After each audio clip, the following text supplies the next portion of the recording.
Welcome to the Empowering Industry Podcast, a production from Empowering Pumps and Equipment as the voice of the pump and related equipment industries.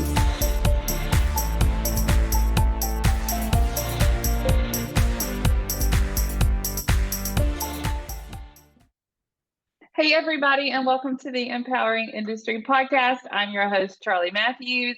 Excited to be here. I have a really great guest just in time for travel season. I think I'm going to get to see SEPCO coming up here at TPS, so I'm excited about that. But Chris Tindall, come on in and let's hear a little bit more about you and just kind of introduce yourself to the audience for me. Sure. Yeah, I'm a regional customer service manager for SEPCO, Sealing Equipment Products Company, and I've been with SEPCO since 2016. Prior to that, I spent most of my career on the customer side, so in the refining and chemical plants, and had a chance to use SEPCO products and such throughout the years. Lot of different interaction with fluid sealing products. So it was kind of cool whenever I stepped into the manufacturing side to kind of peel the curtain back and see how stuff's made. That's always neat to SEPCO's a domestic manufacturer, has been doing this for a very long time, and they use a lot of really premium fibers, different materials such as the WL Gore GFO. They're authorized brader for Gore's GFO products, and they also have a lot of proprietary stuff around carbons and graphites, and they are really good at specializing in die-form rings and gaskets. But SEPCO, when you look at what they do as a whole, they have a full line. I mean, they focus on engineered products, so mechanical seals, and some really cool things that we're doing in the with air seals in different industries, especially FDA grade stuff. Of course, the traditional stuff, the old school compression packing for pumps and valves, and they've got into bearing isolators and gaskets, performance plastics, just you name it across the board. They've got their hand in the fluid sealing products, even going into thermal and abrasion management products for the aerospace industry. So it's kind of cool. Get to see a lot of different industries with SEPCO, and so the last couple of years going in and seeing how their products are applied not only in the refining industry that I was accustomed to, but in all the other food manufacturing, and seeing how food's made. That's pretty cool. So it's like living an episode of how stuff's made. So it's Yeah, been fun. that's really is amazing. Going to the SEPCO facility because I'm in Alabama, so it's just down the road for me. Yeah, That was really cool to see, like you said, how things are made, seeing the braiding in action, and really, opening my eyes that that's not all that SEPCO does, and the maintenance and reliability side. yeah, That your products improve and everything. It really was eye opening of all the different offerings. So thanks for going through that because I think people need to hear it just like I did, right? To see yeah, that we've expanded from whatever it is that we start with, right? So, no um, doubt. yeah, so I It's was interested in you, Chris, and just kind of how did you get into this industry? I saw yeah. you've got lots of certifications and things, so I know that that's part of it. But how did Mhm. you get here?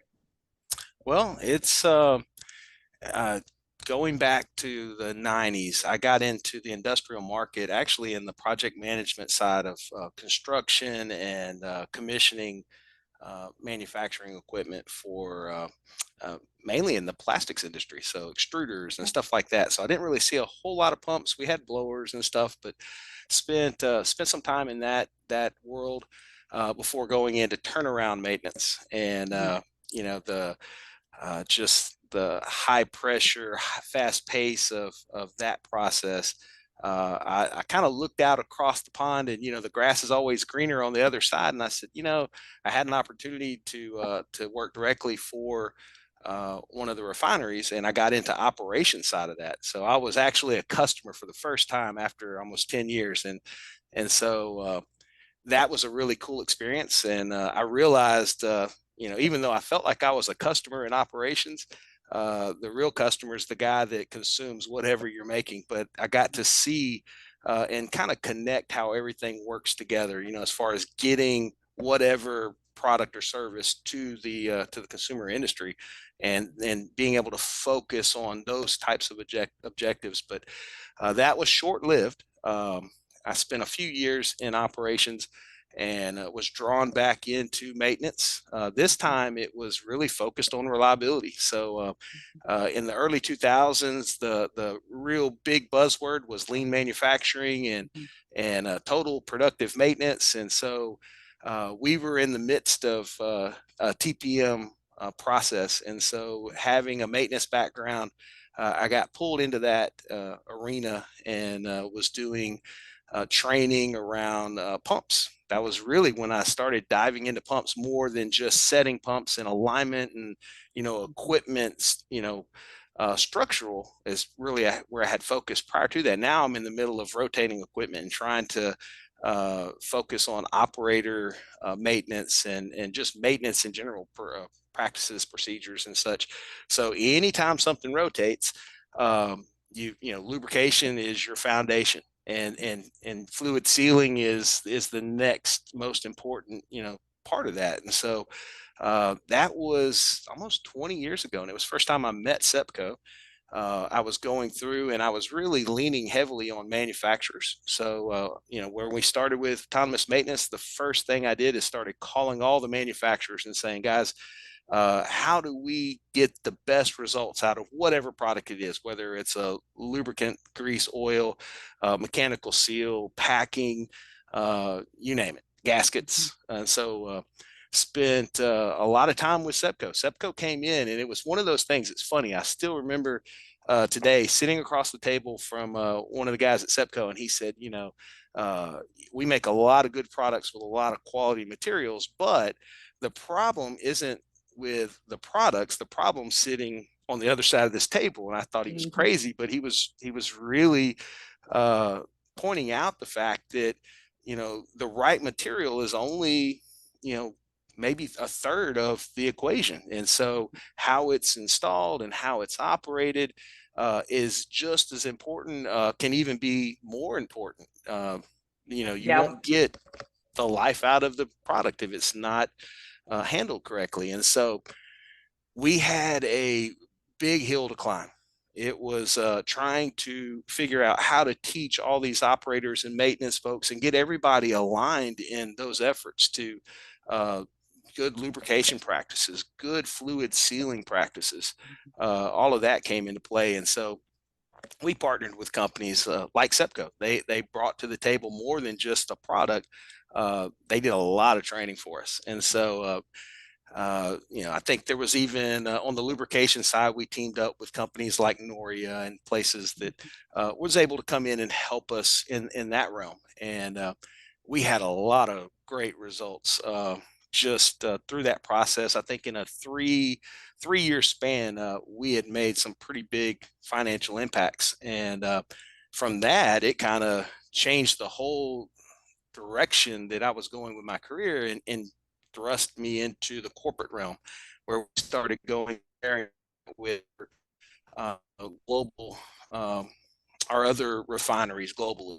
And so trying to standardize on that. And then all these, the certifications you mentioned, that, from that, after we got a good handle on the basics, the foundation being the lubrication and the seal management, we really started focusing on, okay, how do we make sure we have good maintenance practices consistently across the board? Our inspection technologies, the vibration analysis, oil analysis, motor current testing, and thermography. We got all into that. And so I spent, after that, probably 10, 15 years in that industry. Got to meet a lot of really cool people along the way that were pioneers in those industries. That technology is just grown at an incredible rate. Well, isn't it cool? Isn't it cool though? Just reliability in itself is about the people. The people, you've got to train them up. You've got to, have the right people on the team and the right culture to even care about these things. I think you talked a little bit to that, just of all of the different pathways. It really is educating people on those products, understanding them, right? And so Yeah. I think that's definitely what I've seen as part of reliability. So we had a lot of fun. We were just at a reliable plant not long Hmm. this summer, and so when you're bringing up Noria, that's what I was thinking about. But Oh yeah. we talked about culture and we talked about leadership and what's it going to look like in the future. So it was, yeah, a lot of that. I can definitely see why that brought you into this industry. Yeah, it did. And I think it was something along the lines through the Noria process. I think the whole chain of reliability kind of stuck with me, and how Mhm. people are the linchpin. They basically are the links in that chain. And so you're right. I mean, that is you can have the best plan and the best materials design and really one broken link in the chain can disrupt the reliability of our equipment. So yeah, I love that. It's spent spent a lot of time in that, and it was really back in 2016, just kind of stumbled back into an opportunity to come to work for SEPCO because they recognized that, and they were focusing on how do we take our products and get that to the consumers, the end users, and make sure that the people had the right training and could apply the products in the right way. And so they developed a process they call SAMS, which is Sealing Application Management, and that really resonated with me. So I liked that idea of taking those products out and just helping customers and distributors. We provide these products through a network of authorized distributors, and then also to OEMs, but those distributors helping coach the distributors and get to the customers and see all these different industries and how to connect some of the best practices that are happening. I think that's been another thing that's kind of uh, impact, that opened my eyes to just how you may have something that as a problem that's already been solved, maybe in food and pharmaceutical, or it could be in the chemical plants, the paper mills, just great things that are happening that aren't connected back to other industries. And so being able to share that and go along and say, guys, this problem's been solved. Here's Mhm. a solution. Here's how you do it. And so because it does it, those basics that fluid sealing is everywhere. It's in our houses, it's at our gas pumps, it's in all of our daily lives. So it's we touch these products hundreds of times a day without even realizing it. So Yeah, just reminded me of the Fluid Sealing Association and kind of growing up there as part of my yeah, professional development within the industry. It's because it is, and it's the comforts of our daily lives that we take for granted, and that we have to be able to talk with industry. We have to be able to use the products the way that they're supposed to be used, so that we can maximize that sustainability both for the products and ourselves.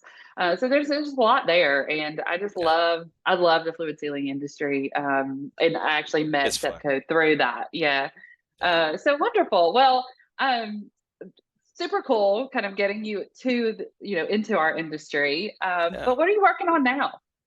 Well, there's I think the main vehicle, something that's I'm really excited about is a project that we started at the beginning of this year with alumina refinery in Jamaica.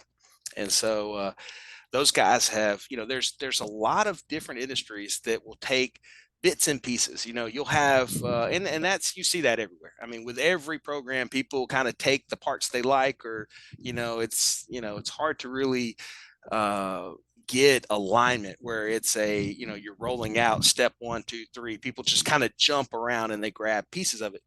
I see that across the industry, and how SAMS is applied and such. Because, but this facility down in Jamaica, it started from the top down.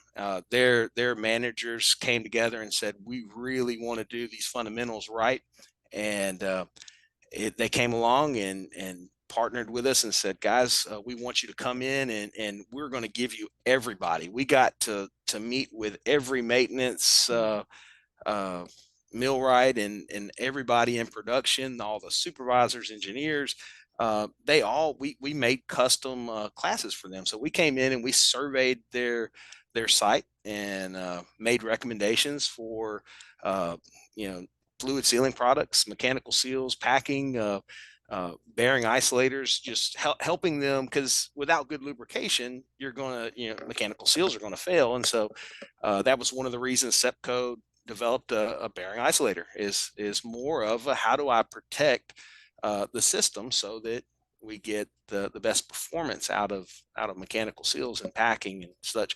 But that's been really unique because it's uh, they're walking through the process. They're really taking step one, step two, getting that foundation built. So I'm excited. I mean, we were already seeing results from that. They're serializing everything. I mean, Sam's is really focused on a software approach to uh, serializing even the most common product stuff that's consumable items like packing, or even mechanical seals. I mean, it's surprising how many people don't track the life cycle cost of a mechanical seal. They just treat it as a disposable item. So they buy a seal and they'll use it, and they'll even a lot of times rebuild that seal, but they're not tracking that cycle from manufacturing to application to rebuild, and so it ends up uh, being cycled through the facility a number of times. And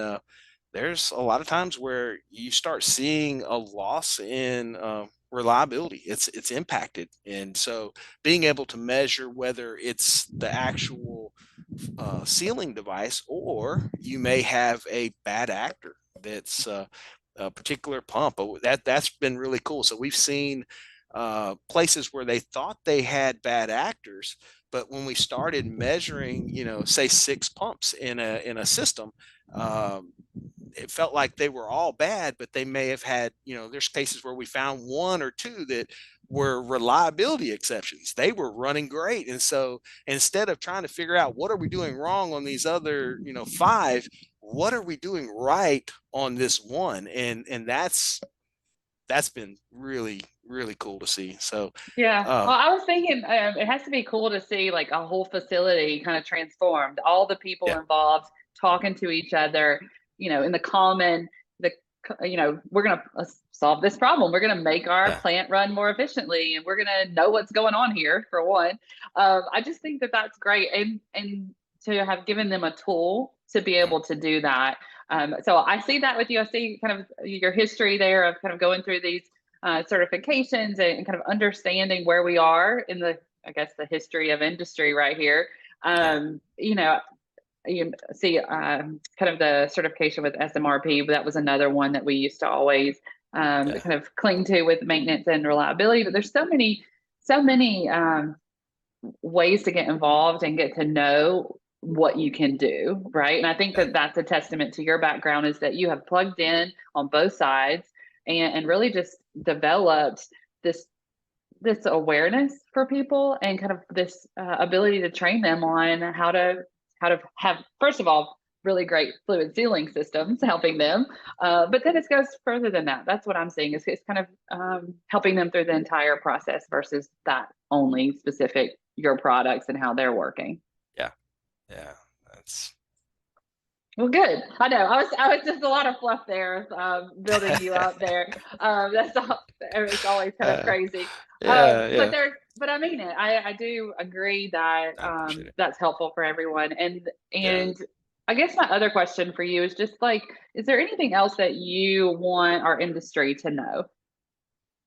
Uh, yeah, I think the main thing is the impact they can have if they just take the time to measure the performance of some of these products, because it's some of the stuff, that the foundational stuff, the lubricants, uh, the packing and mechanical seals, um, they're considered basic foundational elements, and so they just kind of fall through the cracks. We may track the motor or the pump, or as far as the life cycle and cost, it's kind of rolled up in there. But getting down to that more granular level, there's so much to learn there. There's just I mean, going back to the lubricants, I think that was another thing that hit me when I got into this a couple of years ago. uh, Making that connection to the life of a mechanical seal, because the mechanical seal is almost like a fuse in the system. It's one of these things that I was accustomed to seeing mechanical seal failures, but in having a vibration background, we would go around and we would measure the increase in vibration levels on a piece of equipment, and you would see small incremental changes, but not something that hit maybe a threshold of an alarm. It would just be Mhm. an alert or something. uh, but really how much that impacts the mechanical steel. It adds stress to the fluid sealing devices, and it all goes back to maybe a failed lip seal, that's caused the lubricant to degrade. And so these are all measurable. That's the really cool thing, is you can pull an oil sample and you can say, am I clean and dry? And if I'm not, that can have, it might not result in a bearing failure, because bearings are pretty robust, and they can, you'll see an increase in maybe the vibration because of the breakdown in the lubricant. But the part that shows up as the failure is the mechanical seal. That was something I think, surprised me the most, is being able to connect that, and having that background. I think we miss that a lot of times. We miss that, how important just a good seal on a your transmission device, whatever it is, your pump, barrel, your gearbox, those kind of things have a downstream effect. And the most fragile part of the system is that mechanical seal. So I think Yes. that's more important than people realize. Yeah, and being able to measure it, like you said, and be able to know, how it's affecting your system, what needs to be done, because this is what we're trying to do is extend the life of our equipment. Yeah. So how best to do that? Well, first we got to know what's going on with our equipment. So I love that. I love that y'all have tools to help people, and we're about encouraging and promoting people. And I'm really curious at what, and this I normally do a little rapid fire at the end of these. Yeah. But I'll just start with this question with you. What is advice that you would give to somebody coming into our industry? Uh, I think really focus on using, something I've learned along the way is just the relationships.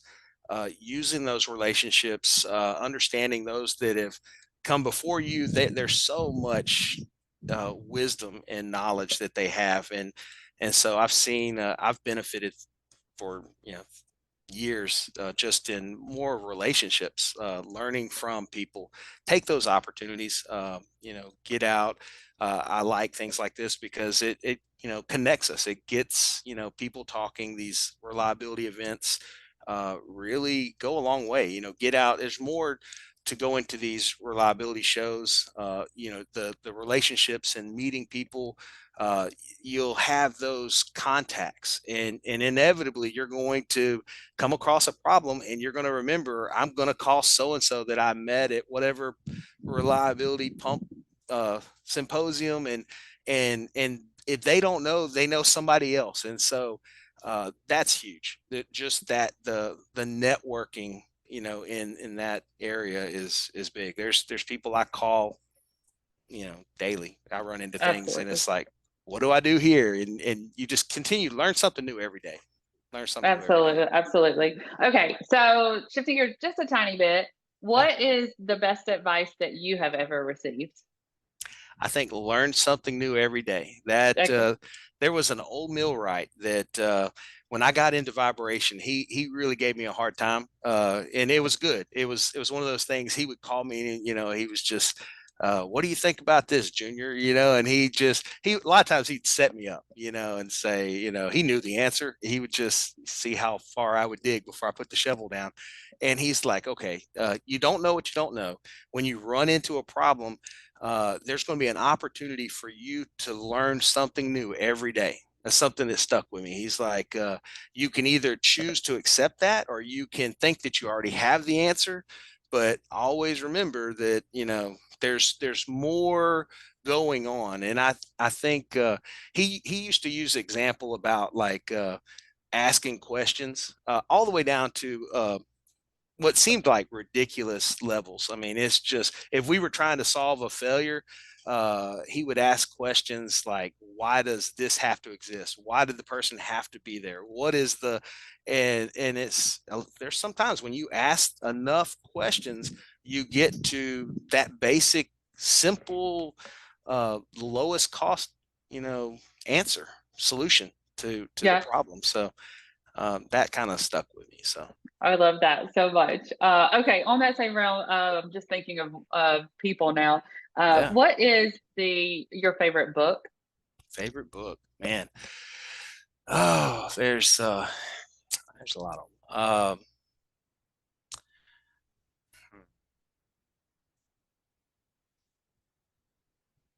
I don't know. I had a lot of early Heinz Block stuff that I would use. Still reference a lot of that information. Uh, just He's He sent me the last one on lubrication, and he signed it and told me I could use it. He yeah. was such a gift to us. And then, okay, just on the fun notes, what kind of music? You got a favorite band or music that you like? Ah, my son's really got me pulled into Morgan Wallen. Yeah, so it's like that's pretty That's your pretty cool jams. stuff. Okay, Yeah, that's awesome. Well, Chris, I enjoy getting to know you a little bit better yeah. and sharing you with our audience. And I really do think that you're a testament to that training and understanding the industry on both sides. So thank you for sharing that knowledge with us today. If people Definitely. want to get in touch with you, what's the best way to do that? Uh, I have email address is Chris T at SEPCO.com. So SEPCO. And yeah, LinkedIn, definitely reach out on those types of platforms. And yeah, always eager to help out wherever I can. And so, Awesome, awesome. We can definitely tell that. And Chris, thanks again for being here. And everybody else, share this episode. You never know who is going to help and what connection needs to be made with Chris or the empowering team. Of course, like, subscribe, share the podcast, all that good stuff. And send me what you want to hear about, or a cool person that you want me to interview. I love those. So until next time, be empowering. Bye, everyone.